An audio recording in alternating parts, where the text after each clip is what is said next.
Hi, it's Catherine here, and I'm bringing you this month's exclusive sleep tip. This month is this week rather, is Maternal Mental Health Awareness Week, and it is a subject I'm so passionate about. From going through the turbulence of having a child that didn't know how to sleep or how to settle, I can honestly say it affected my mental health really, really badly. And parenting is hard enough as it is. When your own mental health is struggling, everything just seems so daunting. So today, this video is all about key tips on how to boost your mood and feel happier when you're not sleeping. So when your baby or child isn't sleeping, whether that's you've got a newborn or an older child, you're actually at higher risk of developing mental health struggles. We all know when we haven't sleep, this affects our mood, but this in turn can affect us to feel irritable, resentful, and can lead to things like anxiety and depression and other mental health illnesses as well. But the struggle with this is that we can't expect newborn babies to know how to sleep straight away without some support. And if you've got a child that's older and hasn't slept for a long time, or maybe since birth, we can't suddenly expect them to know how to sleep either. So we're sort of left in this situation where we can't expect our children or babies to know automatically how to sleep like we do, if we sleep well. But actually we need to look after our own mental health in order to be the best person, the best parent, the best person for yourself and your family as well. So there's lots of things going on here. So my top tips for looking after your own mental health when you're not sleeping, the first one would be so I've got some notes here for you, is to start a gratitude journal. Now, it might sound cheesy, but I promise if you stick to this every single day for a considerable amount of time, let's say 2 to 3 weeks every day, this will really help when you're struggling, feeling low through exhaustion and feeling resentful and all those negative emotions that are associated with not sleeping. So start a gratitude journal, and what I want you to do is get a nice little notepad, or if you've got one at home, first thing in the morning, write down 3 things that you're excited and grateful for about your day. And then I want you to write, at last thing at night, 3 things that you're grateful that happened that day.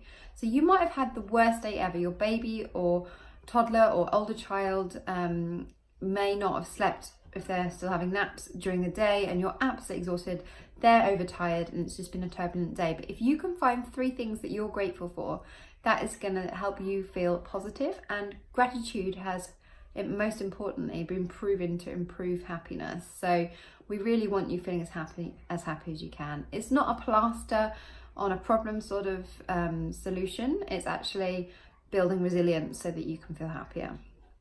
The second one is meditation. Now, again, this might seem really cheesy and a bit airy-fairy, but meditation is absolutely key in order to, I wouldn't say manage, but in order to be aware of our negative thoughts and when they might spiral out of control. Now, I wasn't familiar with meditation, and you might have heard me speak about it before until I came across the app Headspace, and there's many apps, there's Calm and other ones as well. And I really recommend that you download Headspace. You can use it for free, or you can subscribe for as little as £5 a month. And this will make a huge difference to helping you be aware of when your mind spirals out of control with negativity.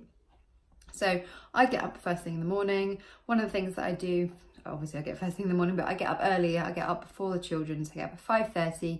Meditation is one of those things that I do. And I use the app Headspace, and it really helps me guide through meditation, because I'm not naturally good at meditation, but it really does help me be aware of my thoughts as well.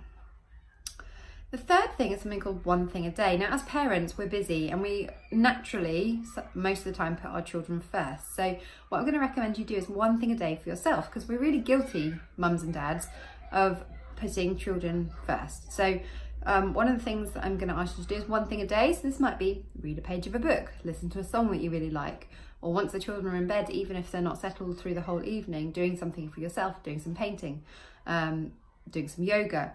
Just little things that bring you joy, because when you've got a child that doesn't sleep, it's actually really hard to find time for yourself. But actually, if you can just put 10 minutes across a day, that's going to make a huge difference in mental health. There are many other tips I could share with you, but these are my top 3. The fourth one is a tricky one for me to speak about, because I am a bit biased, some might say. If you're struggling with your newborn sleep or your older child's sleep, get yourself, and not necessarily me, the support of a sleep coach or a consultant, because that's what we did, and it made a huge difference to my mental health. It was a transformation, not overnight. It did take time and effort, but within a month I was happier. I felt freer. It was just incredible feeling. So if you're really struggling with your mental health due to the lack of sleep that you're getting because of your little one's lack of sleep, then I can highly recommend working with a sleep coach or consultant so that you can finally get the sleep that you deserve and feel happier and healthier within your family life. That's me this month, and I look forward to seeing you next month.